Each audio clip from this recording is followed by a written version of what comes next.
Ni kandang kebau kita. Boleh tengok kebau-kebau kita macam mana? Ha. Bulat.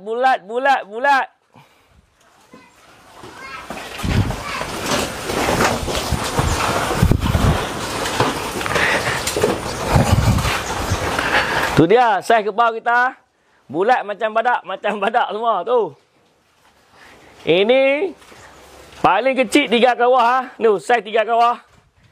Tu saiz 3 kawah. Ni saiz 3 kawah tu, 3 kawah.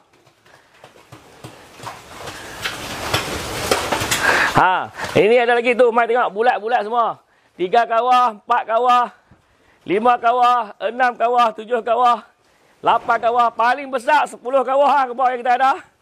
Siapa nak berkawah-kawah, ambil bajak ekor lah. Tu. Tengok Ungkok bulat-bulat dah kebau ni tu. Tu. Tu, tengok belakang, atas belakang dah semua tembul lah tu. Ungkok macam gajah lah. Kebau kita bertanduk lah. Kebau jantan ni. Bertanduk.